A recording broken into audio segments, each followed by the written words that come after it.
HarperCollins presents Radio Boy and the Revenge of Grandad by Christian O'Connell. Read by...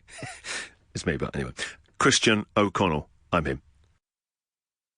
For Sarah, Ruby and Lois, the three brightest stars in my world.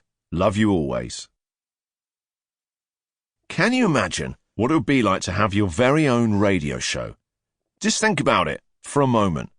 You could do whatever you wanted, say what you wanted, and get your listeners to do anything. Well, that's me, Spike Hughes, living the dream, surfing the radio airwaves from my garden shed at number 27 Crow Crescent.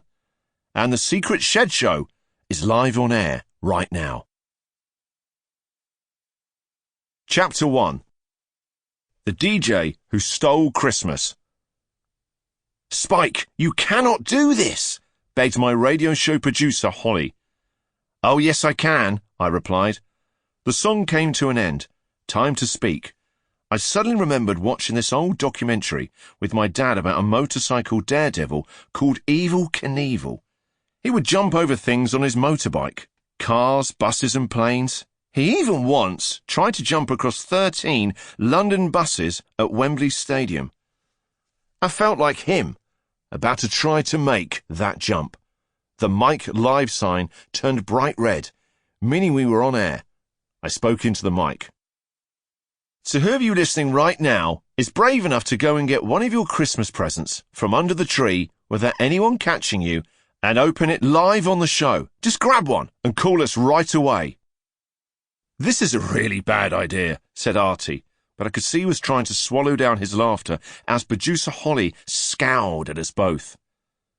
A few months ago, after the whole school strike situation, by situation, I mean masterminding a strike at school over crushing amounts of homework, which ended up with the headmaster breaking into my garden and having a tooth knocked out by Sensei Terry's front kick. That kind of situation. I had promised them both I would take it easy, but what's the point in having your own radio show if you can't have a bit of fun every once in a while?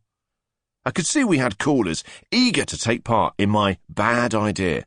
I picked one. Hello, you're live on the Secret Shed Show. Who is this? Hi, Radio Boy and the team. Artie and Holly mumbled back a very strained hi, making it very clear they still didn't approve of what I was doing. Artie is my radio show sidekick, and he also picks all the music. He doesn't really want to be a famous DJ like me. He's just here because he likes being part of it. Holly is my producer because she's the smartest out of the three of us. They are my best friends, and my only friends. I guess it's like being in a band together. Does that make Artie the triangle player? Anyway, they all knew too well how much trouble could come from my spontaneous ideas. I'll tell you a little secret. This wasn't that spontaneous, as I planned to do it, but knew if I told them before the show, they'd try and stop me. I've got a present to open from under the Christmas tree, said our caller. OK, firstly, what's your name? Nick. OK, Nick, describe the present to us. It's huge. I can hardly lift it. Almost the size of a door. Is this your main present? I asked. I was starting to get a little worried, as Christmas is all about the MP, the main present. Had Nick grabbed the big one from under his family's Christmas tree? Oh, yes, replied Nick. I can almost hear him frothing with excitement. You know what Christmas is like. It almost makes you sick with anticipation. It can't come soon enough. But for Nick, it would come right now, live on my radio show. I looked at the terrified faces of Artie and Holly and hesitated for only a split second. Then, excited by the power I had, right at that moment, I shouted, "Open it, Nick!" Suddenly, the full horror of what I was doing got to Artie, and he grabbed his mic, yelling, "Don't do this, Nick! You'll get into huge trouble!" Holly's mouth was wide open, like she was watching a car crash in slow motion. "Do it, Nick!" I demanded. He did it. We heard the unmistakable sound of wrapping paper being torn off. No, more ripped apart like a bear attacking a tent. There was no going back now.